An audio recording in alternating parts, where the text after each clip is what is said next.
Oh, okay, great. Welcome, everyone. Happy Friday. All right, we got people that are coming in. Love this. Pam, Sam, Woo. If you guys want to find the chat, everyone do a little hello. Make sure you can use that. Make sure you can see in there.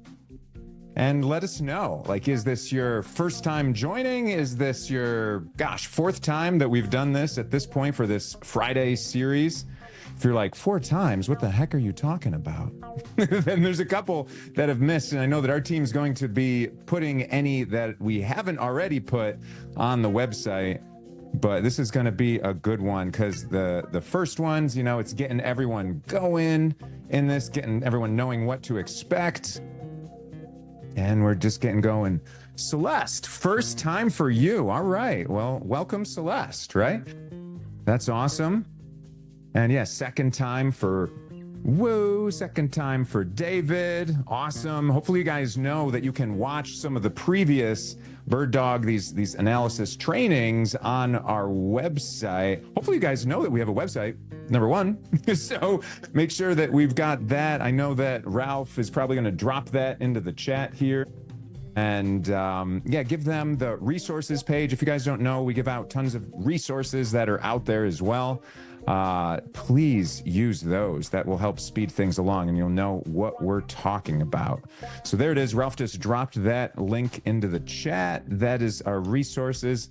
And then on there too, on the top of the page, you'll find our submitted deal page. And that's where we keep the other trainings, the previous ones, the Birddog 101, 102, and this is now at 104, right? Building and having fun. So little bit of the agenda for today. If you guys have questions, general RV park questions, let's do those for the first 10 minutes here just to get things going, to get everyone interacting. Just general quick questions about things. If you want to raise your digital hand, that's the easiest way. If you can find that button. You can also pop the question into the chat and we can read that. And that way, I mean, I might want to pull you up too if you have some questions so we can interact on all of that. But yeah, let's just get some general questions here because then we're going to go into some deal analysis. We're going to talk a little bit about what we mentioned last week for finding some deals and then let you guys know what we've been up to this last week. Yeah, Kevin, awesome. So Kevin's putting those in the chat right there. Yeah, lots of different resources for everyone here. Anyone have any questions? You guys don't have any questions? What are you looking for? What is it that you'd love to learn? So if you don't have a question, that's okay. I was one of those people that was always just sitting in the back like, okay, just waiting, like, give me the stuff. Tell me what to do, right? I was never one that really, I wasn't that one that always had those questions right front and center. So I understand that if that's you guys, but certainly, you know, what do you want to learn? Drop that in the chat. Any questions? And then Belinda, good morning. What you got for us? What type of question do you have? It's always great to see you. Great. Feeling wonderful. Good. The waterfront, is that one of your must-haves? So it's not a must-have, you know, because the financials are a must-have in our buy box. So Belinda's asking about our buy box. So the waterfront one, the amenities there. Yeah. I see. It's the amenities, condition, preferences. Okay. I wasn't looking at the amenities and condition. I was looking at the number 1 as must-haves. Number 2, okay. Oh, God, never mind. So if someone, you guys would be able to find our buy box on that submitted deal page. But Ralph, I don't know if you can drop that in here just so that we can see that graphic too that Belinda's talking about, because that is our buy box. If anyone's looking for this, I mean, this is definitely something, you know, for us to be the buyer, we'd want it to fit in this buy box. And so she's asking, one of the items that's on there is, does it have to be on water? Does there have to be a water feature? Like, I mean, we can dig a pond or something like that if there's some room for that. So that's one of the ways that we can handle that. But it's just so powerful to be on water. The ones that we really get excited about are like, yeah, it's on a lake, it's on a pond, it's on a river. You know, we're creatures of all of that. Kevin, maybe you can post that buy box if you have that. Otherwise, I'll find that.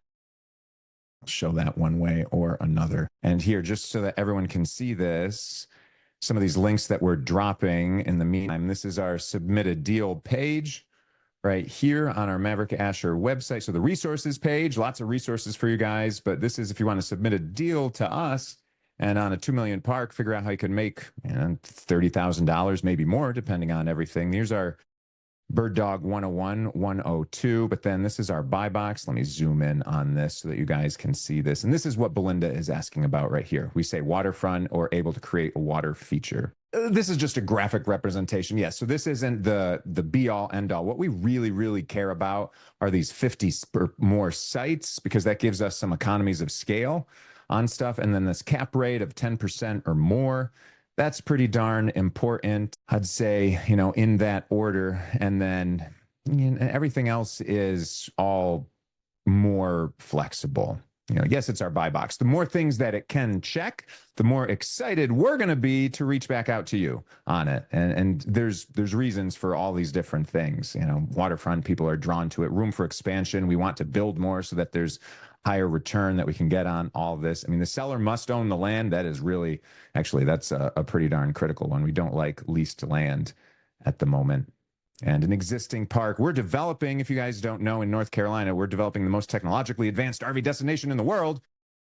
So while that's going on, we would rather just buy existing parks because developments are slow. And I'm going to say annoying, but there's good reason why we're doing it too. So yeah. So that's that buy box. I'm going to stop sharing, see if anyone has any other questions, anything else going on. Gosh, great to have you guys all here. Lizanne, hey, good to see you. What's your question? How's it going? It's going good. I'm trying to get dressed. Sorry. Perfect. No. Okay. So, I know I was kind of looking at your list of states and your requirements. I do have a campground, and I was wondering why Minnesota, which I thought was interesting. And there is a campground that has a huge lake in Connecticut. I think it's, oh gosh, Jessica has the numbers. I think it's 100 sites. The Cool. problem with the campground is the guy is he's sick and he hasn't been, able to really run it. What he's been doing is just putting seasonals in there, to try to not have to deal with the sites because they take care of their own sites. Same thing with like the one I'm buying in New York. But this guy's like putting way too many seasonals in there.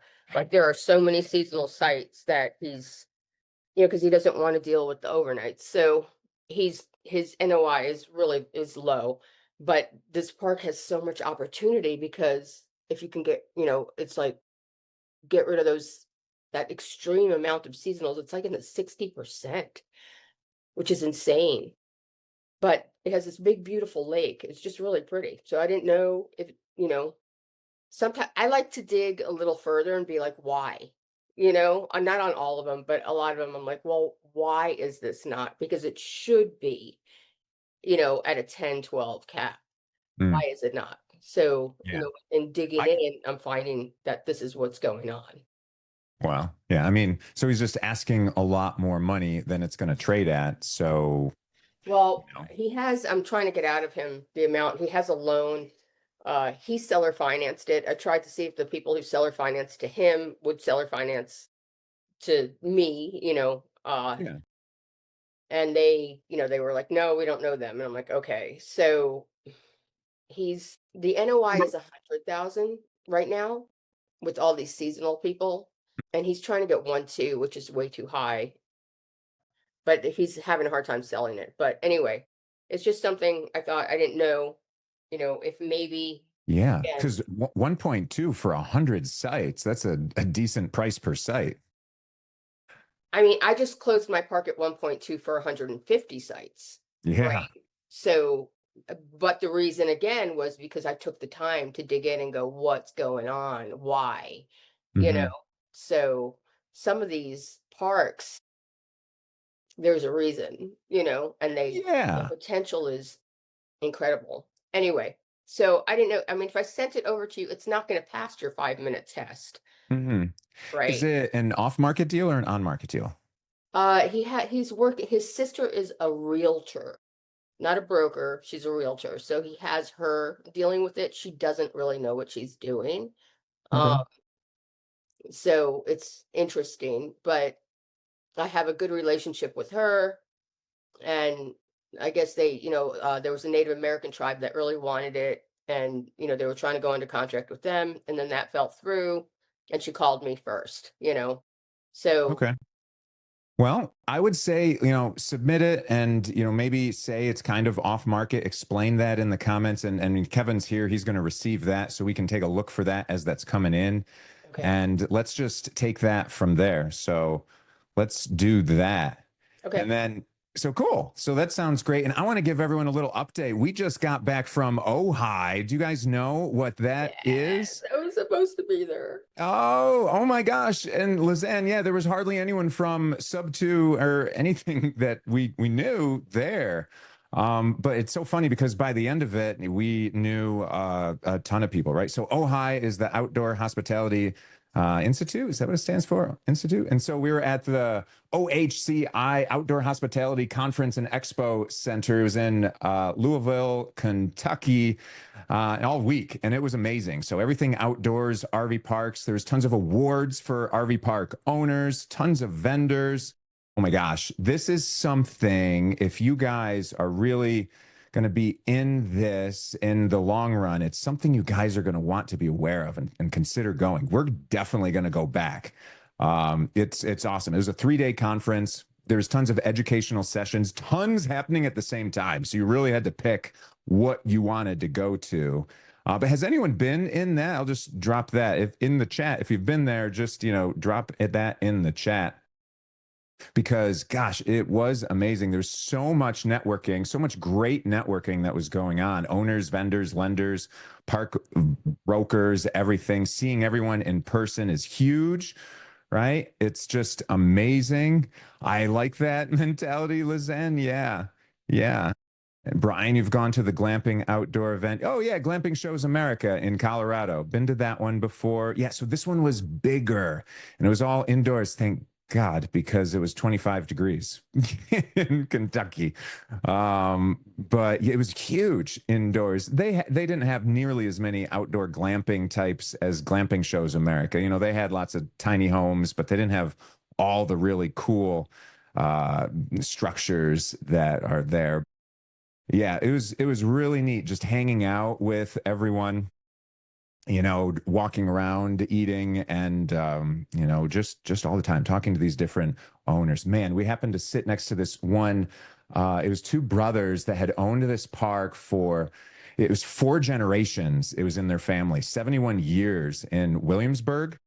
And it's this Anvil campground. It's amazing. They had won best park of the year a few years in the past, and it's huge to them because when you can say that you've had best park of the year, you can imagine it draws a lot of people to your park. But it's so awesome because it's these two brothers that were there. And it just makes me think of my 2 little boys eventually owning parks that we have. And it's just like you could see, and they were so anxious as the awards were coming on, for best small campground. And they won. They won this year again, which was phenomenal. They were so nervous, but we were able to just video the whole thing for them. They were so grateful for all of that. I'm going to invite them onto the podcast and interview them, and you guys will see. It's a phenomenal story. Everything that they're doing is amazing, right? They're very focused on one RV park, but by putting all your focus on one, they make it amazing. And so it's just truly, truly awesome. Everyone there, we were able to set up a podcasting studio that was just right in the way of where everyone had to go for the expo center. So it was perfect location. Really amazing, interviewing tons of different people, owners, vendors, all of that. That was pretty phenomenal. And so we're just really looking to help everyone out in that RV park space. So we're also going to be asking some people, some of the vendors, and like I mentioned, that owner, to come on and interview them on the podcast so that we can share the best resources with you guys, with everyone in our community, because there's just some new cool vendors that we ended up meeting. There's just fun things you can do to add revenue to save on your electric bill. I don't know if you guys are super, super nerdy, but as the engineer in me, there's this one guy that literally can wrap his technology around the inlet of the power that's coming in and siphon off. There's excess waste and electromagnetic rays that are coming off of the electric that's going through. It's the magnetic energy that's coming off of it. He converts it back into electric. He says that you can get between 15 to 20% extra electric just on the electric that you're using. So he can save the cost of your electricity needs by siphoning this magnetic energy and putting it back into the pipeline. Are you kidding me? How come we don't all know about this, right? Why is that not a thing? Yeah, amazing nerds. Absolutely. But like amazing stuff. But of course, the electric company doesn't want you to know any of that. Of course, that's not something that you want, right? Or that they want, because it's just super, super powerful. And while we were there, we were asked for the podcast to officially cover the RV park reform that they're advocating in Washington, D.C. So it's really exciting where I can help out the whole industry. So they're advocating for RV parks, making sure that we've got great laws across the country. And we're going to be there, and we're going to be covering all of that. They asked us to do that, help all out in DC. Yeah, electric Lausanne. Just you wait. We're going to show that on the podcast. It's some amazing stuff. But yeah, advocating and covering everything in DC with our podcast, super freaking cool, right? It's an honor to help out you guys all. It's an honor to help out the industry. And we are there to play our part. Super amazing. Looks like Kevin dropped some that peak energy. Look at that. Yeah, Kevin is one of the nerds, including myself, on our team. And so I appreciate you, Kevin, for putting that. If you guys want to learn a little bit more about how we can get more energy from our electric that's coming in, it's amazing. And this guy even guaranteed, he's like, if you aren't saving 10% on it, I'll buy it back. I'll give you the money for that. He's just so confident. It's just, it's basic physics, quite frankly. But I mean, that's not basic to most people, and the electric company doesn't want us to know that. But anyway, all these different events that we're talking about, Washington, D.C., Ojai that we went to, the COE coming up. Let's Campground Owners Expo. There's Waco. That's Washington Campground Owners. Taco. There's so many different fun acronyms that are out there. We're putting together a calendar so it can have all of our events on it. We're going to share it with you guys. You can overlay it onto your Google Calendar, so you can see and you won't miss some of these events we have virtually, but also the events that are in person, just if you want to go, because it's hard to figure out all these events and lining them up. It takes time, and there's so darn many of them, but each area has their own association. Like Pennsylvania has one, the Carolinas has their own association. So there's regional ones, and then there's nationwide ones. And so we're going to aggregate all this. We're going to pull this information together for you guys and put that all in an email. Did you like that? That way you won't miss one in your local area, and you come to some of the big ones. Yeah. Heck yeah, Hillary. Right on. Yeah. That's what we love doing, that, right? We need to do it for us because we want that. And we think, what the heck? Let's share it with you guys. That's what we're doing. Everything we like to do, we like to share with you guys as well. So that is super fun stuff. Yeah, that was an amazing week. And yeah, just tons of fun connections. I know we're going to do some deal analysis here as well. Yeah. Oh my gosh. Yeah, there's the whole team at Ojai wanted to do that shout out to them, because I mean, Maris, Riley, Paul's the president. Riley is the marketing director. Maris is one of the keepers of everything, kind of the bulldog that makes sure that if anyone gets out of line, she's there. But yeah, the whole entire team at the event, it's amazing. And meeting all the people in charge, and then now being an advocacy for them in Washington, D.C., us covering all of that here soon. It's phenomenal, right? We have to affect change, and that will help all of us. So it's wicked cool. Anyone want to go to D.C.? See us there? But, just get our pickets, go talk to Congress. I don't know if you guys ever do that, but it's fun, right? We're in it. We're in it for the long run. So yeah, I know, and I know we've got Aaron. I don't know if you're here, Aaron, but we were going to do a little bit of deal analysis with that. A couple things that we're going to be talking about. We've got a couple people that had some deals they wanted us to analyze, give you guys an overview of some of that. So Aaron, if you are here, raise your hand. You might not be. I know you sent something to us, and if not, we've got some other people that wanted to analyze some deals as well. And then Wu, you've had your hand raised. What's your question? You got a quick question here, man? Yeah, I'm new to Sub 2 Yes. and joined it. And I'm right now finding a RV park also. And my struggle is that I want to start it a little bit smaller. So I found a 25 pad on it, but the underwriting is really tough for me to do it. I did it, but the number shows a little bit higher pricing than asking prices. So the underwriting is a correct analysis or not. I want to having a second view for it. Okay.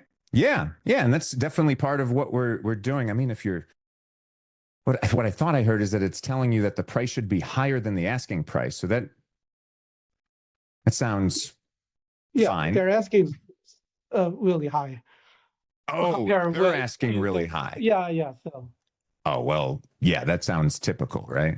Yeah. That sounds real typical. Oh, and it looks like, yeah, Aaron is looking to enter in right now. But sure, do you have something you want to show real quick you could share? We could take a look at it.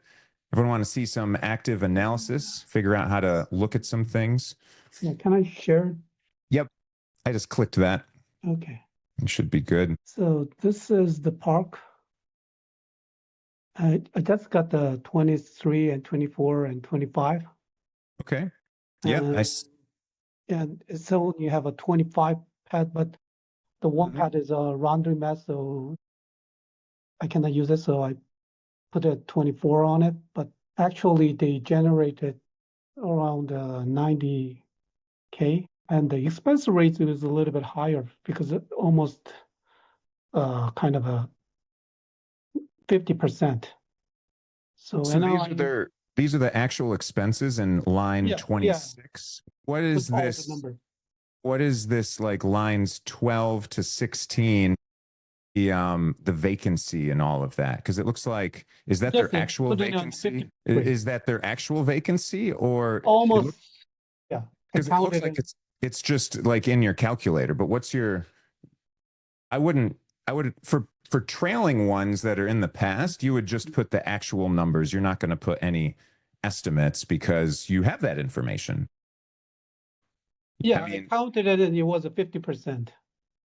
To some year was a 20. The maximum was a 20. But I guess those wouldn't matter. I would just enter in the total income and then the actual expenses in that, because you don't need to calculate vacancy. That's for projecting things moving forward. But you know what the past is. So you don't necessarily care about that. Yeah. So okay.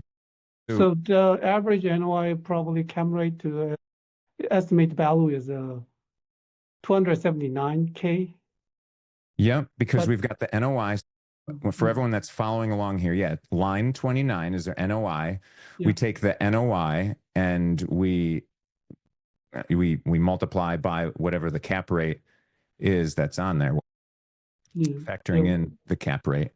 Cap rate would be 280K, and then their asking price is 600K. Why does it say asking cap rate 12%? No, just this one is, I didn't change any number on it. Okay. They are saying that realtor saying is 8% cam rate for this property. So, but I was thinking about offering 520K, but it still comes out a little bit lower than I think. So is it this way how to analyze it or not? I'm a little bit stuck on this. Yeah. So let's start, like we always want to start with that NOI. So those are the true NOIs, line 29. That's the historical NOIs, right? Yeah. You got the like P&Ls from the last year. So 36,000, 39,000, and then year to date, they have 26,000. So let's look at the previous 2 years, the 36 and the 39. 36 plus 39, I mean, I'm simplifying it, 75 divided by 2. So it's about $37,500 per year is their NOI that's on there. And so if we take that and so 37,500 and we divide it by their asking price, they're 600,000. They are looking at a 6.25 cap is what they're trying to sell it at. And so our buy box is we want a 10 cap or higher. They're trying to sell it at a 6.25 cap. So it's grossly overpriced. Yeah. Yeah, it's grossly overpriced. And so that's fine. We know that it's grossly overpriced. We would ask them, you know, how did you get to that number? Like, how did you get to that? I mean, and interest rates, even at a local bank, I mean, you're looking at 6.5, 6.75, you know, if you're getting bank financing for stuff, that interest rate is higher than your cap rate. At their asking price, you would be losing money, like a bunch of money every year if you were to buy that. Besides the fact that you'd have to put, you know, maybe 25 at the minimum with whatever bank, 10% down. But yeah, that's a huge, like, it's just overpriced. So then the question then becomes, you know, what would you offer? Right? Yeah. So that's where we back out. If it's $37,500 is the average for the last 2 full years that they have there. And you could say, all right, well, we want to buy that at a 12 cap if you're putting that on there. So you take $37,500 and you divide it by 12%. So you divide it by 0.12. That's 12%. So you divide it by that and you end up getting $312,500, right? I mean, you've got lots of numbers on here. That's awesome. I want to teach you how to just use basic calculator for just that basic portion of it, because I don't want to confuse you with some of these other things that are on here right now, because yeah, some of these items that you have, like the annual interest rate, I'm looking at this right column, the annual interest rate, 5%. I don't know where you're getting a 5% loan for these. But if that's the case, that's fine. And the number of years that it's amortized, typically it's a 25-year AM that we're going to see instead of a 30-year AM. So that's going to change all of that. So I don't necessarily want to go down all of that, because we'd have to tease some of those things out to fix them in there right now. But yeah, the basic gist is if it's $37,500 at a 12 cap, you would want to offer $312,500 as your offer. And that's just, the problem with that is it's half of what they're asking for. So, you know, what I would do prior to all of this and, you know, even spending the time analyzing this. So for us, I would see a 6 cap and say, this isn't a good deal for us. And it's way away. It's too far away from our minimum 10 cap to make a deal. Now, if you're just looking for something that's like this and you really like the area, you really like everything else about it, okay, don't fall in love, but you could just reach out to the broker or the seller, you know, if it's listed or not listed. But, you know, this one seems like it's listed. Reach out to them and say, how did they get to that number? And basically, you know, give me the rundown of the deal. Catch me up to speed and say, okay, how did you get to that number? And, you know, I would look at how many days on market that it is. And if it's a lot of days on market, I'm sure they've had other people say that it's overpriced. But why are they so stuck on that price? And you know, what possibilities are in there? We've got ways of creatively structuring things to quote unquote overpay for a property. I'm not as concerned about overpaying, but you just don't want to overpay too much on stuff. Okay. So from this one, I was thinking one of the other question was, do I try to buy a little bit smaller RV park or go for most of a 75 pet, more kind of a bigger park?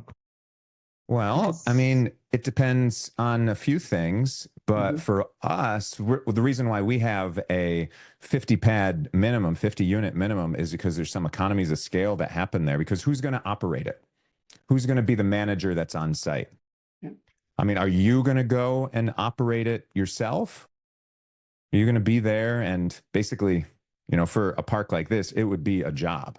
It would be definitely a job. And with an NOI, a net operating income of $37,500 a year, that's a year.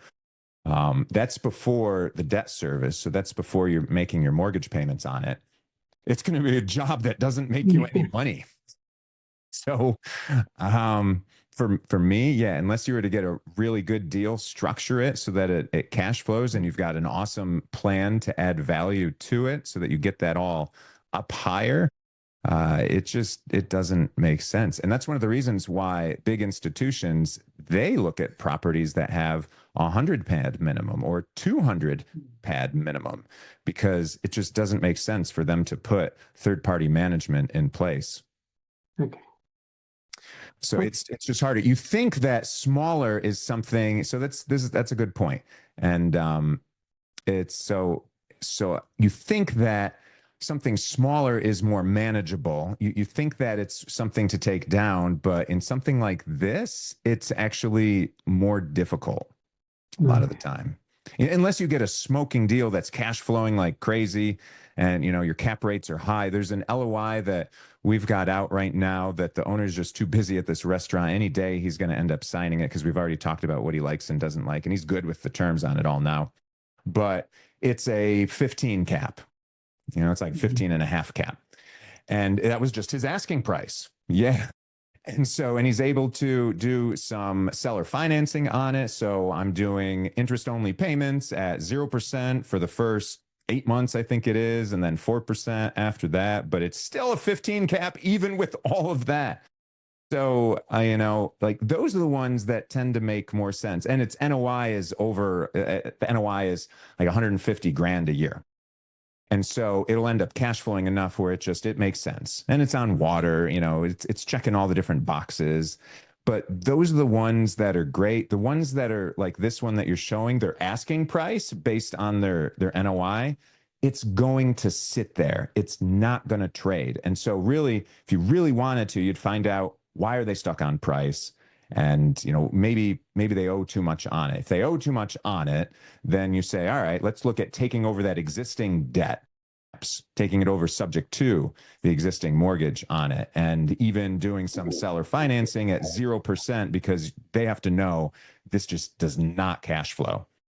And that's probably one of the reasons why they want to get out of it. That's possible, right? But at just $37,000 a year, that's not a lot of squeeze for the juice for all the work that it's going to take, because I bet they manage it themselves. You know, something like that, it would be better if it was, you know, managed by robots, right? Where there's no staff, something like, you know, it's just literally you've got to cut costs one way or another. You know, maybe one of those, you know, those parking places where you put the money in the slot, you know, whatever. I'm joking. You don't want that. You want someone that's paying online all the time easily, but you're still going to need boots on the ground for different things that are in there. So that's where I just see issues with that one. And that's why we just use our buy box for that quick analysis of this one doesn't make sense. So for us, you know, we would not rudely, but very quickly send back and say, this doesn't fit our buy box. This doesn't make sense. And this is why. But that's the whole reason why, is we need it to make more money than the money costs us to buy it, because you don't see the debt service in that. So hope that answers your question on that one. But yeah, we'll get things going where, yeah, I see that calculator that you're using, but it's basically in this first analysis of things where you're just quickly going through stuff. I don't want you to get bogged down. So I want you to just really focus on, like, you should be able to do it with a simple calculator. Like one of those ones where, you know, you pull the lever and it prints it off on the thing. But like simple calculator, because if it doesn't pass that simple calculator test, yeah, you're trying to wedge something in there to really make it work. But I'm going to tell you, it's an uphill battle, and it's not going to sell at that price. It's not. It just won't, right? It won't. So it'll sit there. If you're worried that someone else is going to buy it out from under you, don't be. It's going to sit there, right? So really, that's the thing with all of that. Yeah, and Kevin's putting some information in here about micro parks. That's what we would consider a micro park. Something on that. It just is difficult. It's difficult to make those work unless it's super automated. But you don't see the big money going after it for a reason. It doesn't make sense, right? If I can interject something real quick, because I don't want to Yeah. type this all out. So micro parks, you typically do only long term for micro parks because you don't need on-site management for each one, but then you don't just have one, you have multiple in the area so that you can have one manager go around to the different parks and manage them, or a maintenance person or whatever. So one micro park isn't going to make anyone any money, and typically it's the owner is the person who's running it because they might just live there and it's just an extra little thing for them. But when they go to sell to someone who's trying to make money, it doesn't make sense because there's just, there's too much in cost of management. So that's why you'd get multiple micro parks or just buy a bigger park, because there's really no difference in management from 20 pads to 50 pads, or if you do it right, even up to 100 pads. It just requires more organization and whatnot to get up to 100. But yeah, if you can find multiple micro parks in the local area, then that's what I would go for if you're looking to stay with micro. Yeah, thank you, Kevin. Please always chime in on that to color things in more, because yeah, that's exactly great advice. You need to get some economies of scale. There are some ways around just having that one park, but you need those economies of scale to be effective. Otherwise, you're going to pull your hair out. You're going to be like, why am I not making money? Oh my gosh, I want to get rid of this thing. And then you're going to have to sell it at a loss. And that's what we don't want for anybody here. That's the whole purpose of this. Like, let's give you insight in advance so that you don't make some of those mistakes. Because I don't want anyone here to make those mistakes. I want everyone to be making tons of money. We can go to all these conferences together, have a great time, and just talk about, having our families go and enjoy all of these places, winning some awards in the future. I'd love to do that. So I want to get, I think Aaron's here now. We'll end up talking and going over his deal in a little bit. So just 1 second with that. I wanted to follow up from last week. So on last week, we did a couple things. I mentioned if anybody was submitting a deal by Sunday that you're going to be getting some additional resources and things to us. Sunday is when we drove to Ojai, so the entire team was bogged down from 7 in the morning till 8 at night every day, and we just got back. So I hope you have some patience, please, with us. I want to love on you guys, put a lot of energy into you, for especially everyone that is actively submitting deals with us. So we're getting back to all those deals. I know that Kevin is working through that. And by the way, we are looking for a director of acquisitions. We need someone that has experience understanding talking to sellers, someone that knows how to structure the creative deals. And I'll be working with you on stuff to help elevate you too, but I need a hand in all of this. I love talking to sellers, and I'll record them and go over all of that. But yeah, so we're going to be going through that. Yeah, we need this director of acquisitions to both be able to find deals, help lead other bird dogs here with me, and to move things along. So I'll be putting something out formally about that. So the interview process, if you will, to make sure that it's a great fit. I appreciate Lizanne and Belinda. Absolutely. Love the energy, right? But yeah, so we've got, there's some possibilities with all that, but yeah, we need help because we have a lot of deals that are coming in because of all you guys. And we're going to be getting more deals, right? Tons more deals. Let me talk about that for a second, because last week I gave you guys a couple ways of finding deals in general, off-market deals. And Jessica, awesome. Yeah, great to see you too. Love it. So I want to share last week, I showed that you can go on Google Maps and easily just search around the area. Any area you want to go sniper them, go on Google Maps, type RV parks in this area, and boom. You don't even have to skip trace because they have all the phone numbers to get in touch with the parks. So it's one way of sniping and going for that. But I want to show you these other two ways that I did as well. So I went with you guys live. I made this post, quick post, right? If you blinked, you might have missed it. But what I did last week was I made this post very simply. I'm looking for off-market RV park deals, very hungry to buy. That's it, right? And I posted it in one group. It was just one group. This is the RV parks for sale, right? Could have posted it in tons of groups, but I want to show you it was in one group. That's it. Look at this. So this was 1 week ago, 12/15. So 1 week ago is what we did it. Got 62 plus whatever those other ones, people that are liking it, 157 comments on it, and there's deals. People are literally posting their deals that are in there, off market and all of that, right? Tons of stuff. Here's one that's like one deal that's in there. I guess the point is there's just tons and tons of deals. This is just an easy way. You just post something, right? And people end up commenting on that. That's so easy. And then I even said beyond that, you don't have to post, like, because one of the best ways is, because who knows if the algorithm shows this to the right people that have off-market deals or who want to find the off-market deals. Who knows if they're busy at a conference or busy with their family? They don't even see it, even if the algorithm was to post it to them. So who knows if the right people are going to do it? So one of the things you have to do is be consistent and always posting if you're going to post some things. But beyond that, you can easily just search existing posts, right? So you're looking for things that are for sale. And this is what I was showing before, is you can search existing ones where, there's buyers buying fast, who's got something for sale, open to seller financing. You essentially hijack other people's posts, whatever. This is a very effective and easy way of finding things for sale. And then you just have to know how to filter them. But here's just one. And it's like, look, this guy has several options, open to seller financing.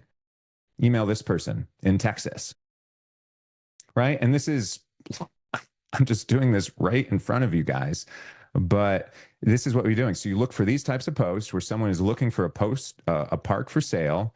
And then what do you know? Look, I've got one in South Louisiana. What area you're looking for, but even this is someone else. You could just reply to this person, message them and say, hey, I'm looking in this area. And this is where you would want to have your buy box.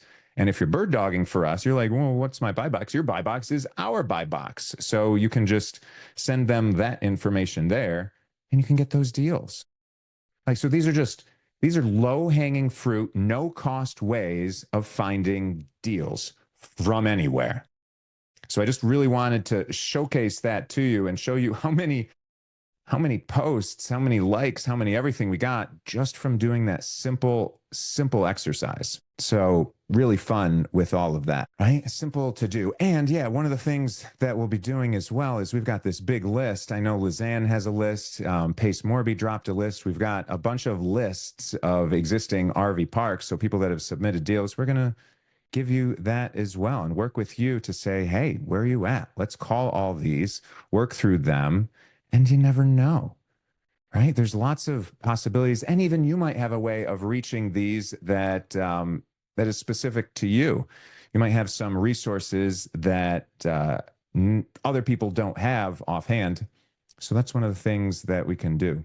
So one of the things I want you to do real quick before we go into this next thing here of analyzing a deal is just, if you could subscribe to our YouTube channel before the end of the call. Ralph, if you can drop that in the chat, subscribe to that if you will. Just do a quick link on that. Because again, I'm going to be interviewing lots of really cool vendors, financing, brokers, so that you don't have to, right? And you can watch it at 2x speed if you can handle 2x speed. Kind of at 1.5 is my sweet spot. I like to watch things at. But the point is that, you can pause it, you can do all that. I'm here to be a resource for all of you. So definitely check that out.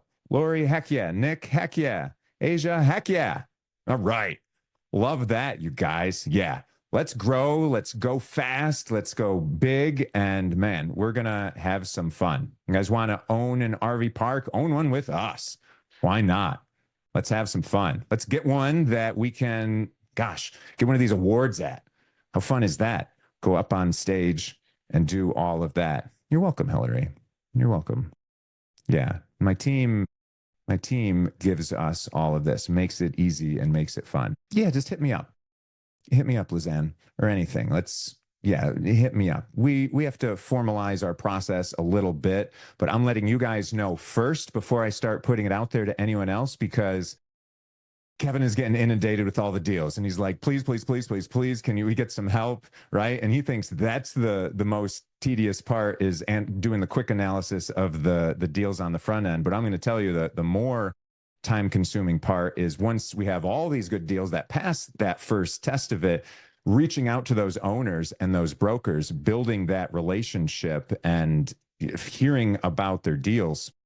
And they get so excited, man. When we tell them that we're looking to buy 25 parks in the next 5 years, they're like, oh my gosh, you're going to be my new best friend, right? That's it.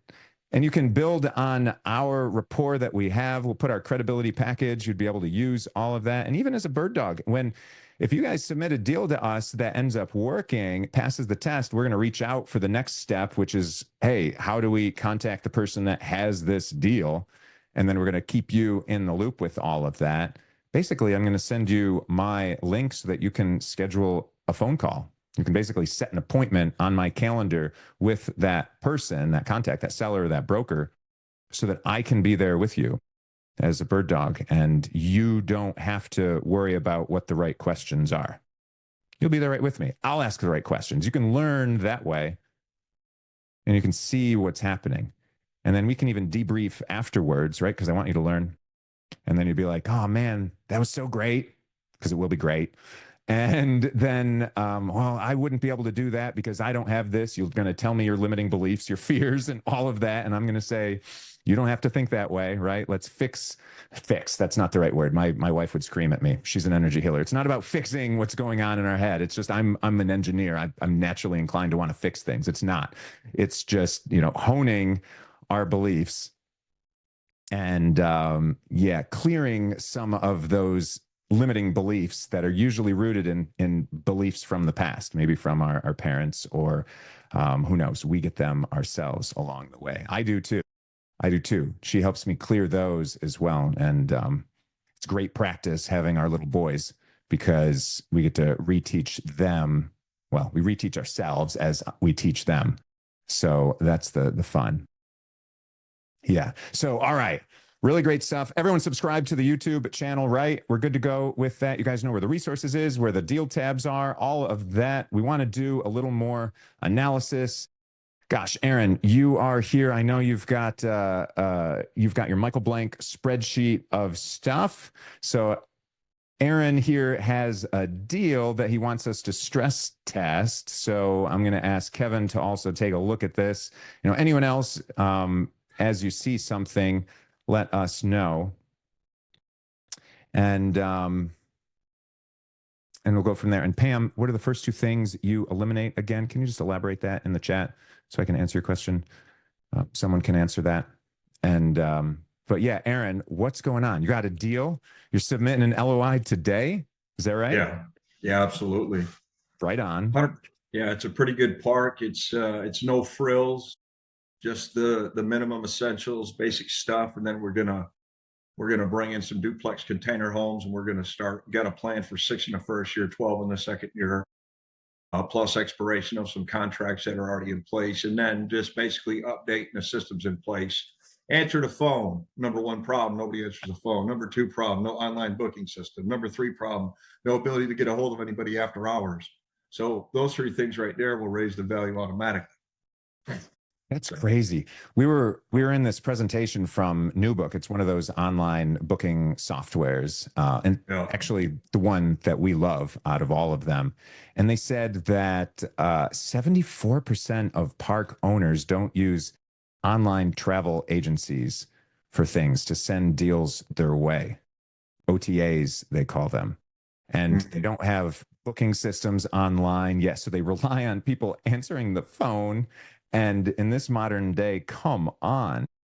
And Right. there's so many ways as someone is booking, it automatically can say, hey, do you want this experience package? Do you want this extra thing? I mean, in your case, if it's long term, there's different things that you can do with long term than short term. But the point is that, yeah, we're in the dark ages with lots of these park owners. And so it's, I don't want to say it's an easy value add, but there are some very low hanging fruits that you could lift things up. Aaron, yeah, what would you like us to look at with yours so that we can help you out, give you some confidence one way or another? Well, I mean, Kevin could run simple numbers, right? We've got the income and expenses from 3, 4, and all of 5 up until I think October or September. So I sent those to you. That would be a simple one, and they're selling it for just around 600K at an 8 cap. So, okay. Do you have thinking something? about? Go ahead. Yeah. Do you have something on your screen that you want to share with us to make it easy? Simply because I couldn't really pull those in last minute. But what did I hear? 600K, and I heard an 8 cap. So 8 cap could be tight. What is your? Are you offering an 8 cap? Are you offering a lower price, or what are you looking for your financing too?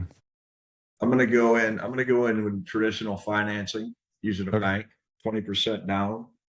So I'm looking at making an offer of 509,000. 509. They're asking 600 flat.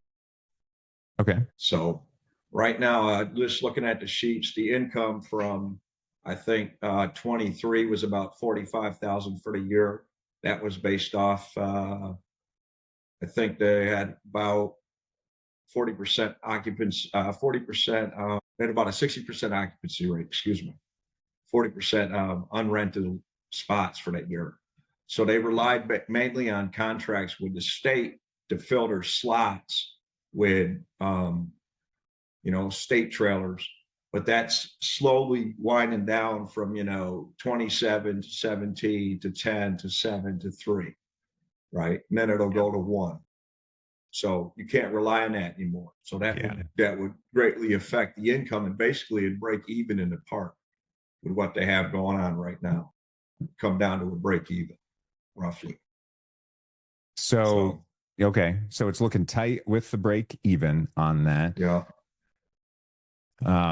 It's probably going off of like a natural disaster funding, which only has funding for a certain number of years, usually 3 or less. And then that's probably why it's dwindling down, because there's a time limit on what those can stay with. 60% occupancy is a kind of low for a long term. Is it mainly long term park, or is it? Yeah, it's got 19 long term, and it's had roughly about 5 or 6 transient or short terms a month, roughly. That's kind of been where it's at, but it still leaves 10 or 15 spots empty, right? But I'm going to fill 6 of them right away with 6 duplex, which gives me 12 more units. So if you, Zach, I saw the underwriting model there. On that one, what I did was I ran it as is based on the EGI, right, which was about 144,000, where they're netting about 45 or 55,000 so far this year is their net, right? You see the as is and then a pro forma, giving them a 20% vacancy. So this is your calculator, and this is essentially the Michael Blank calculator, right? If you guys know multifamily, this is very good for multifamily. Can also work for RV parks. Just want to tweak some things sometimes, but for a long-term setup, for long-term sites, this works better than for transient short-term sites. So this is what he's talking about. This column here is this as is. This is his asking price, or I think this is what you're putting in as what your offer would be. Real quick, why did the average monthly rent in your pro forma jump so high? Because what I did was I brought in the first year, I brought in 6 duplexes, and I'm charging $1,050 per side, which is $2,100 a unit. And then I averaged out a 5% increase immediately for lot rents at $325 right now, and then additional incremental increases on existing tenants because we're the lowest price park in the area, where comparable parks are getting between $475 to $550 and all the way up to $850 for your resort styles in the area. So I'm slowly increasing the rents on the existing units. And then if they start turning over, my plan is to bring an additional 12 containers, which is 24 more units next year, which then will give me 36 long-term tenants just on 18 spots. So that's 50% occupancy in my spots, but it's going to bring it up by a total of 36 units paying, $1,000 a month. So you can see the NOI goes up to almost 270,000 a year. Excuse me, the gross potential rents, right? And that's through the addition of those duplexes. So, and that's where you've got a capital expenditure to beginning with the 430, which is counted as repairs. That's the CapEx going into it in the beginning, plus the park purchase, which brings me in at like $1,075,000. Yeah. So for you were saying your offer is going to be 509,000 you were looking at to offer. So you're going to need for your financing 20% down of that. So it's about 100 grand and closing costs. So, maybe 120, 130, whatever on some things, but then you also need the 430 for this CapEx just for those things that you're talking about. So now we're at like 560 grand on that. So a decent amount of money that's needed to close the deal.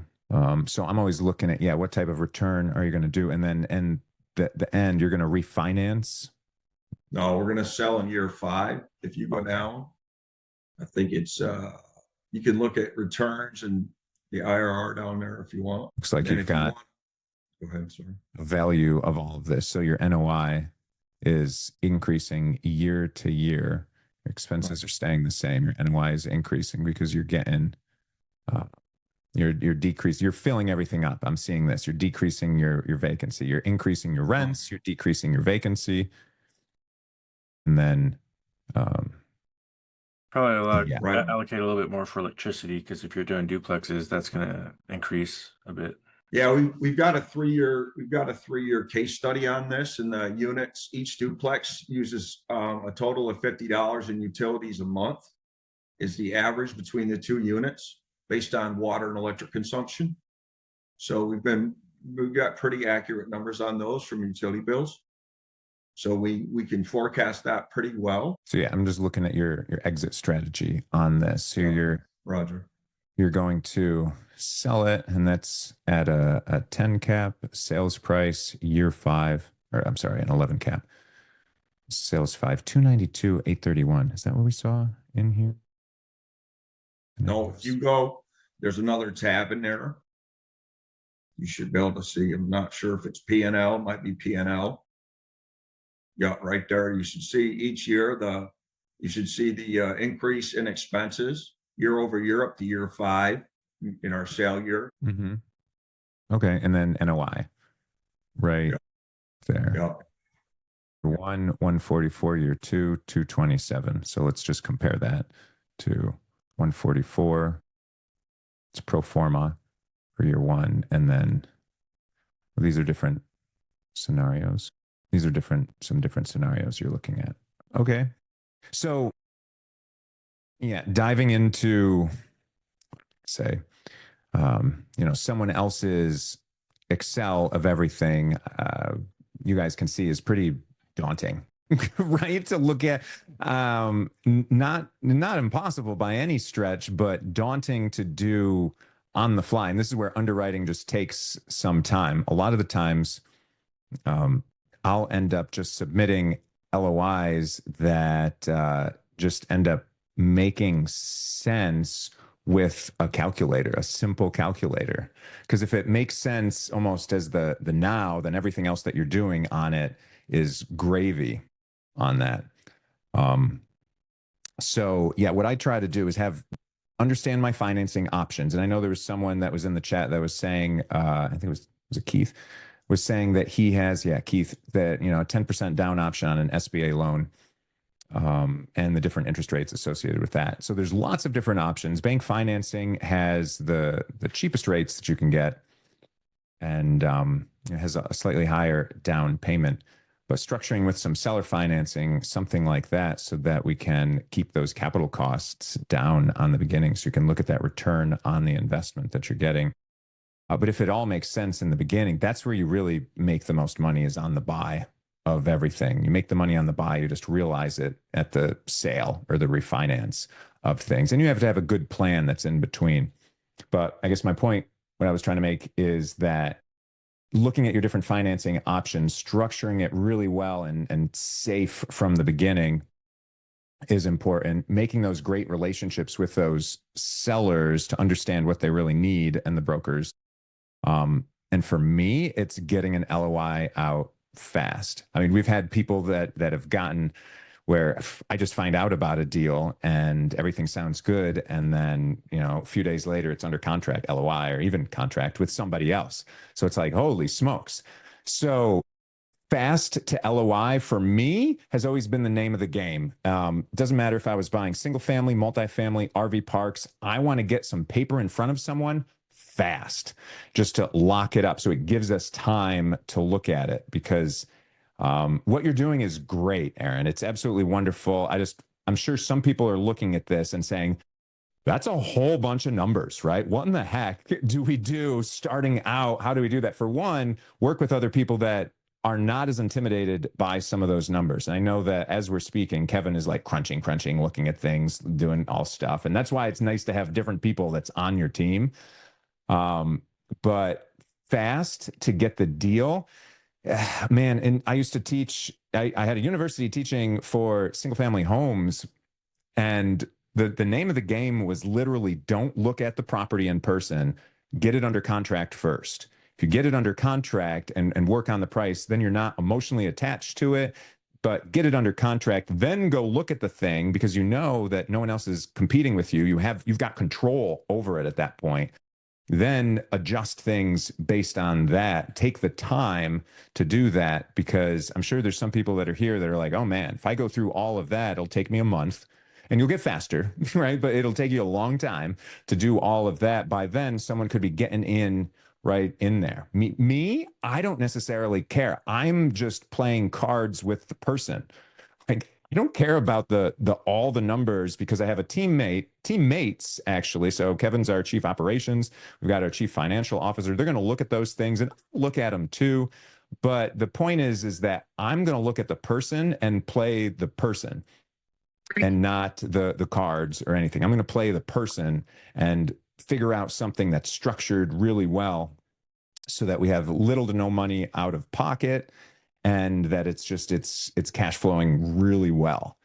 And so it doesn't, the numbers will just get me more excited as we dive into them. But part of our LOI is we structure a confidentiality clause and an exclusivity clause. So even though it's a non-binding agreement from the terms, it's a binding agreement from the fact that they can't tell anybody else about it.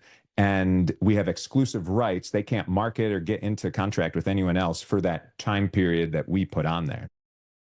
And so it allows us, it buys us that time. We've got the control so that we can then take a look at it. Maybe put 5 business days, 7 business days, keeping it to about a week.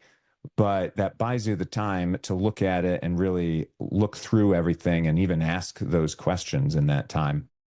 For me, that's been the name of the game. And I will teach that in universities to people. And I'm like, don't go to the property. And then they come back the next day, because it was an in-person thing that I was teaching. And they're like, yeah, we went to the property, we looked at it. And I'm like, what the heck are you talking about? You went to the property. No one cared. Like, you don't do that. Why'd you spend the time? Like, I'm trying to, I jump up and down and try and tell people all of that. Like, that does not matter. Don't waste your time doing that. Because if everyone is wasting their time going and looking at the property, someone else is going to come in and snipe it and just get it under contract. And I mean, that's the name of the game. You just got to control the paper, control the deal. There's so many things that are going on, and you need to do that. Yeah, Jessica. Heck yeah. Cool. See, don't have to teach you that. That's what you did. The seller signed the LOI. exclusivity clause. Then we went to the park. Yeah.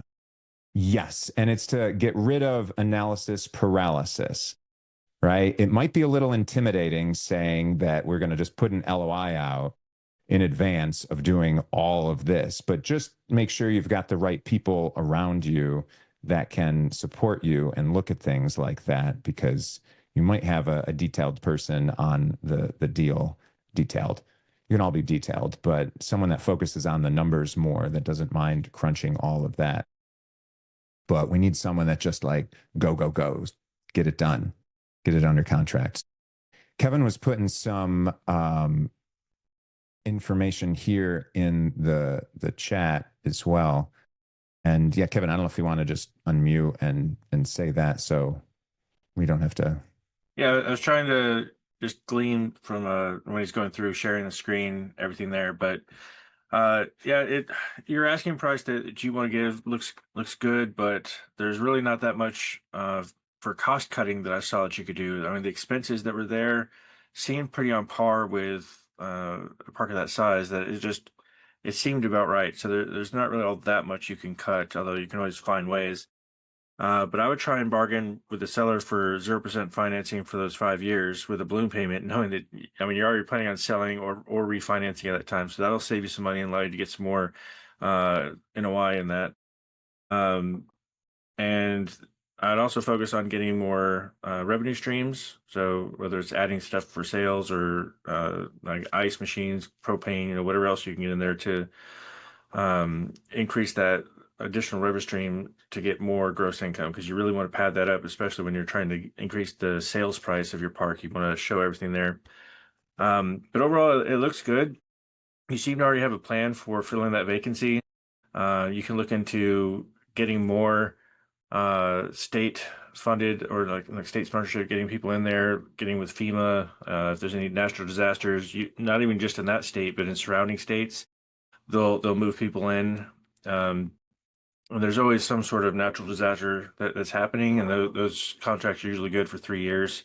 So you can get people in there, offering deals with advertisement and whatever. You're just trying to get people in that move-in special, because once they move in for the long term, they're going to stay. So I mean, you already seem to have some really good ideas there, but just every little bit that you can do, to including like taking advantage of depreciation. And I mean, we have strategies that we use that we're basically using our tax strategies to make it look like we have zero net income for those first 2 years, and then we let everything show as income for the years after that, so that when we go to sell, it's really showing how much money we're making, and it just increases that NOI, so the buyer's looking at that as really attractive. Yeah, one comment, that they're 100% tax depreciable. So we can tax depreciate them down all in the first year if we wanted to, if not carry it out over 5. So absolutely. And that's a good deal, right? Like you're saying, because we're gonna show that write-off. So we'll have that available. Thanks for the analysis. Sure. Big shout out to the entire American team for all their good documents that they share with everybody free of charge. Better get them. Smash the like button now, people, before you miss out. I'm telling you. Yeah, thank you, man. Yeah, we're all about sharing information, and then that's one of the reasons why we were asked to go to Washington D.C. is that we're helping out the community. And yeah, there's lots of resources. There's going to be more. If you've submitted a deal to us, you'll be getting more as well. We're just pushing through. We want to empower everyone. And, we're not trying to say that only certain people can get access to that, but we want you to take some action, right? Because this game, this real estate game, is all about action. You don't get anything if you just don't move that needle forward a little bit. So we'll continually be dropping ways that you can get things done. But yeah, we want you to take some action. It's okay if it's sloppy action. It's okay if you make mistakes, because that's the majority of how you learn, is through mistakes and things. What's up, Aaron? Just one last. I do have someone on the team that's going to take your sheets, and we're going to try to put them into a click and drop down automation. And then if we can share that back to you, we'll try to do that. Okay. Sweet. So Love then that. it'll be able to answer questions on your sheets too. That'll be, you can select from multiple, you know, so Love just try that. to improve it. And then if we could transfer it back to your team, and then if they could retain the native copy, and then we'll show you where we post it and how we use it. We're going to use that right on our first one. Super. I love that. Yeah. Riff on what we have, riff on it, improve it, you know, tear it apart. Let us know, because man, it's all about just uplifting everyone. And it just makes everyone better by doing these things. You know, we're continually improving, so we'll be updating ours. So yeah, Aaron, anything that you have, you know, we'll look to fold that in as well. It's just awesome. Things are going to get easier and easier. More things are going to make sense as we move forward with stuff. So super, super great to hear you doing that. Appreciate you a lot, man. Yeah, that's what it's all about. Awesome. And I know there is someone else. We've been extending till like 12:30 because gosh, I feel like we could talk all day. So this was originally a 30-minute 30-minute Zoom that we moved to an hour and quickly to an hour and a half. And we're stopping at that just because we got to stop, get some other stuff done. But yeah, Brian, I know there was Brian that's here as well. And he might be, no, I see you're still here. Yep, I'm here. Right on. I know you had a deal that you wanted us to take a peek at as well. Yes. Unfortunately, I don't have anything to share with you right now because I'm in the truck, but I did submit it to you, so I don't know if you have that. Okay, I'm sure we do. Which one? I sent two, but the one we were analyzing was it was at Pittsburgh, Missouri. We'll try Maybe it. by email would be easier to find, Kevin. Well, I have by name here. Okay. I'm just looking at the deals. So while he's looking for that real quick, yeah, that's definitely what we're looking to do. Is if anyone has deals, you know, this session every week is all about let's analyze them. Let's look at them in a few different ways. We'll give you our take on them. If it's one that we're looking to take down or you're looking to take down, I don't care. We're here to help. That's what we want this to be about. And so Ralph dropped that link, submit a deal in the chat there. Yeah, put something on there. Let's get something going together. Off-market ones are a lot of fun because I love talking to sellers. I love talking to brokers too. You know, but they're trying to push whatever deal they have. I was at Ojai talking about this one deal that seemed really exciting, that there was some good structure possible with it and some issues. And then I restructured a little bit and they said, okay, you know, that could work. But then very quickly she was like, hey, you got some time for another deal? I'm like, all right, sure. Flip my page over, right? And she wants to tell me all these details about how beautiful it is. And then she tells me the NOI and the things of how to structure it, and it just wasn't working out. So that's where things were at. Who is? Brian, you're sharing the screen. Okay. Yeah, I got this. So yeah, I mean, so with what I was saying with that other deal, yeah, it's just they want to share those things with you, but try and understand real quickly what your buy box is and how you like to buy, because, you know, I listened to her and wrote lots of notes, but at the end of the day, I'm like, my intuition is saying no to this one. Like I don't even have to do some analysis, right? But my intuition is saying this one is not going to work. But the first one, let's go back to that one because that one gets me excited. And that's something else that I know there were some people I was commenting on their post. Gosh, it was some people in sub 2. It was Carly and Grundman and one of her partners in it. They were having a discussion about using your mind and also your intuition, your body to sense. Like you can sense people, whether they're going to be a good connection or not for you. You guys, you can hone your intuition for that. But you can do that for deals too. Like it's an and. You use your mind, sure, you can go for all of that, but your body already knows. You've got to feel for it, whether it's a good deal or not. Like, we want ones that excite us. There's so many darn deals that are out there. You want to get one that excite you, and you can feel it. You don't have to just think everything through. I was an engineer, and I would think everything through, and an architect. It's also very headspace thinking about all of that, but you can feel. And that's why talking with her, that one realtor, I'm like, this one just is not a good fit. That's okay. I'm more excited about the first one. Right. And so listen to that and just don't go and accept everything. That's one of the reasons that we have our quick analysis that we do in the beginning, is because we're trying to keep our mind out of it. We're using our mind a little bit, but we're trying to keep our mind and our emotional side, where we get all excited about something, out of it. But there is an emotional aspect, that intuition that you have, and it's honing that. My wife, energy healer, she helps me hone all of that. And that's a whole other different topic that I would nerd out with all of you about. It's not going to be today, but just know that it's one more tool that you have in your toolbox, something that you can hone, a skill where it's just your intuition. You will know, your gut feeling, perhaps you might call it as well, but you would know. So Ralph, or Kevin, were you able to find that one? So yeah, I have the deal here, and we marked it for needs more information, because the Facebook link that he put in just went to his Facebook. So we couldn't get any other details than what he submitted, but it looks like the asking price was $275K, 18 pads, 2.5 acres, with an NOI of 27,600. So, I mean, the NOI and asking price are good, but I mean, 18 pads is kind of low for us, but that doesn't mean it's necessarily a bad deal. And I think that's what Brian was looking at, right? Brian, you're looking to take it down. I knew it wasn't meant for you guys. I was just more or less for me, because I'm looking to buy one too. Okay. I submitted another one for you guys as well, but yeah.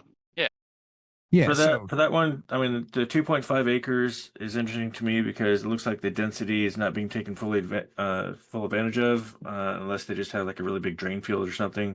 And the general store, I mean, I'd be curious about that, because there's ways you can take advantage of that, depending on how your management strategy is structured. There is a house there as well that they're asking additional $250 for.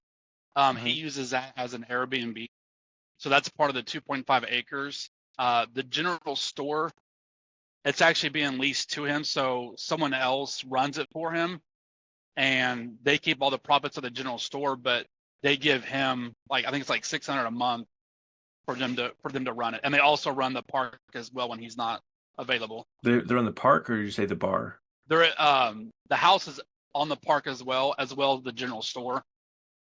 Right. You're right, but did you say that the general store runs the park when he's not available? Yeah, the two people that run the general store, they kind of watch after the park a little bit when he's not there. So if I were to buy this park, I'm 3 hours away, so they would run it for me as well. Okay. They would take care of all the campers and any issues that there was, as well as running the general store.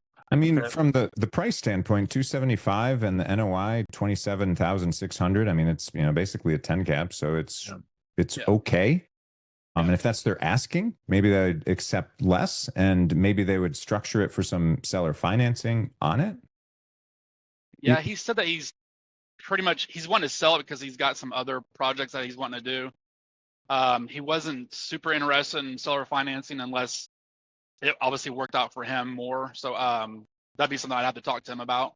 Well, so that's where we usually like to submit different offers. We put a cash price offer that's lower, and then we say, hey, if you want your asking price, these are some terms that we could talk about. And just teasing him out before you gave those offers, like what would make sense for you, like as far as a time frame, or for a balloon, or interest rate is not something we usually just discuss. We kind of just put something out there, and it doesn't swing the needle a big way one way or another. But interest only payments versus an amortized payments, that's a good thing. Or if you can get deferred payments, like if it's a seasonal park, deferring it while we're in the off season, because we're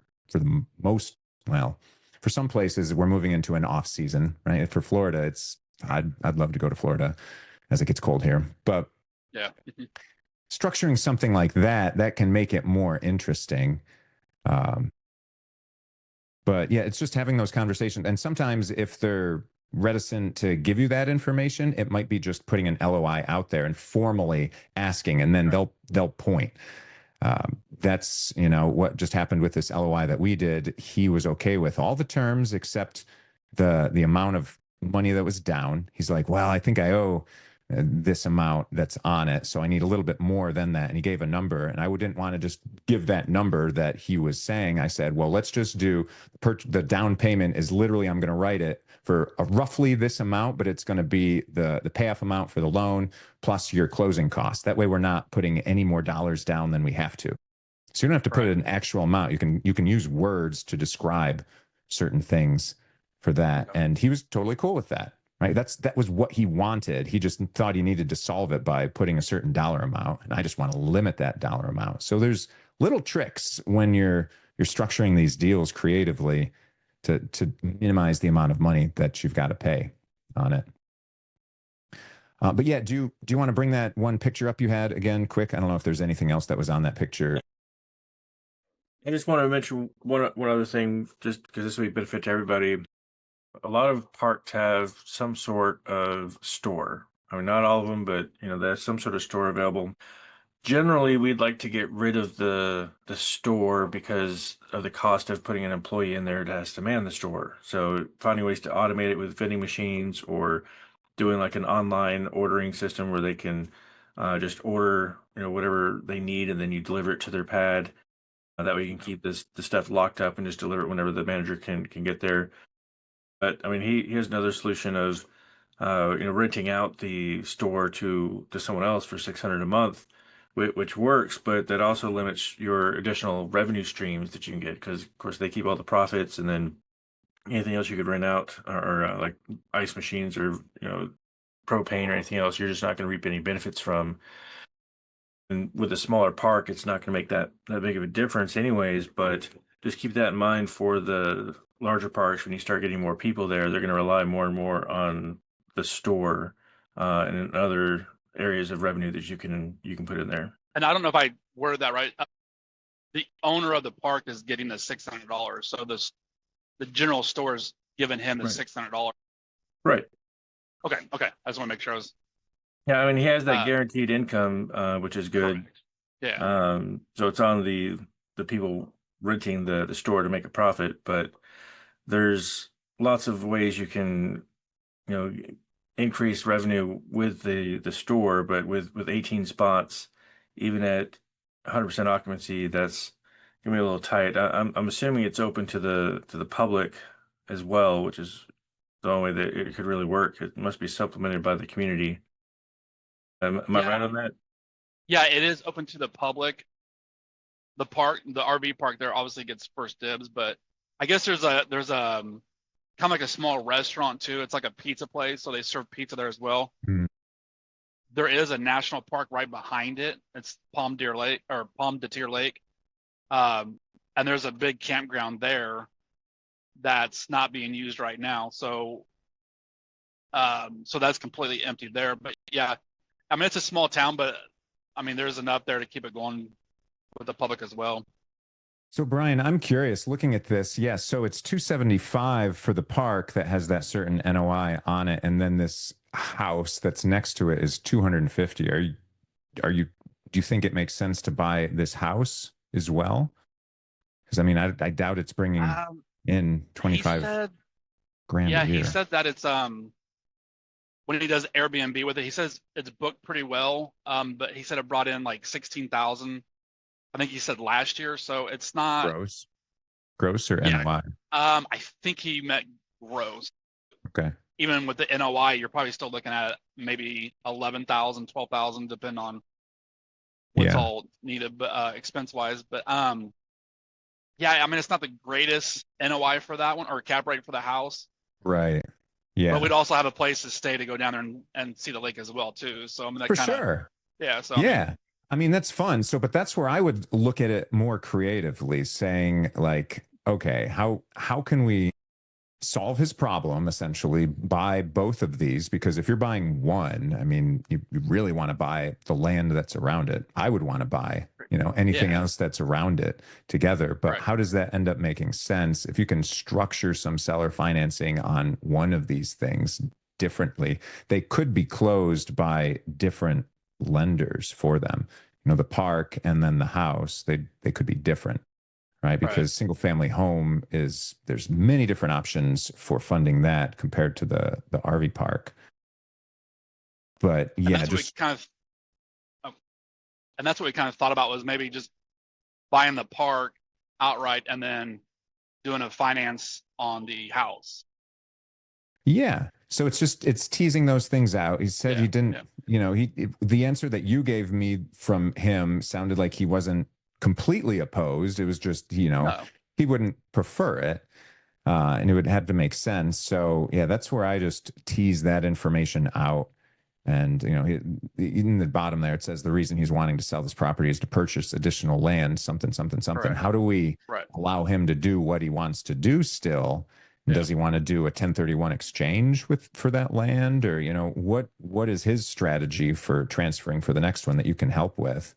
And, that's where I would tease that all out to make sense, because if you add it all together and you do the cash of this, you're probably going to be a net negative. But it's just, you got to look. I mean, if you're Airbnb in it, you might be okay on that one house, but just keeping them separate is wonderful, and trying to get some seller financing on there, some cheaper money essentially on the capital stack, that could be really wonderful. And I can definitely could even lump them together. If you lump them together where he's willing to, you can just say, talk about them separately, but they could end up on the same contract. But if he's willing to finance one or the other in one way, it's putting that all together so that you minimize your money out of pocket, and even ideally getting some money at close.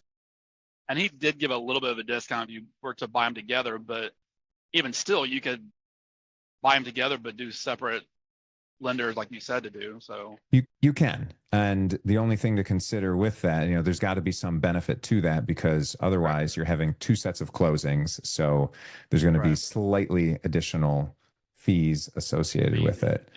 But since they are separate, take a look at those. All right, so we are at our 12:30 time. Sean, I would love to look at yours right now, but we can't, out of respect to everyone. But here's what I will say is that it's every Friday.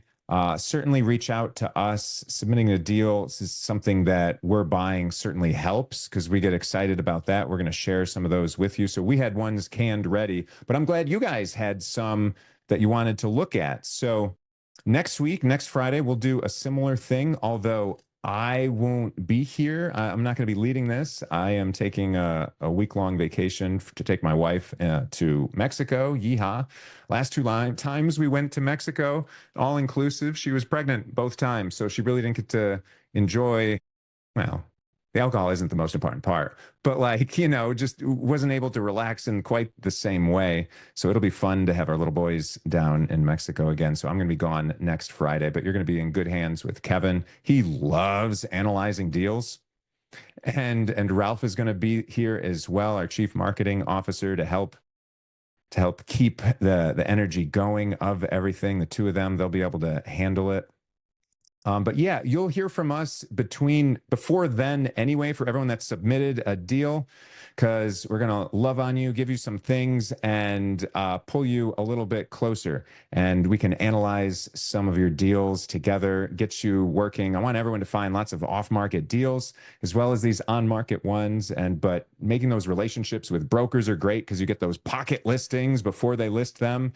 Right? That's what you want. This one realtor that I talked to, you always want to fish for it and say, I'd love to earn your respect so that you could give those to us. And sure enough, she's like, I've got one. I just haven't had the time to go. They want to list it, but I haven't had the time to go and get with them on that. I'm like, well, send it on our way. You never know, but that's one of the reasons we go to these events in person. And that's why we make these relationships with all these realtors, is because it makes things possible. They have access. They're doing the same thing. They're reaching out to off-market deals. They want to list them. So, get with all of them. That's the idea. So whatever is best for your wheelhouse and stuff, that's how you want to find those deals. And then bring them here. We'll chat about them. If you have any problems or questions or roadblocks that you're facing along the way, bring it here so that we can chat about all of that. Thank you, everyone, so much. Yes, we are going to enjoy Mexico. It's difficult not to when you see those big beaches. I mean, we just love it. So thanks, everyone. And then, yeah, until next time, let's go buy some more RV parks. Take care. See you then.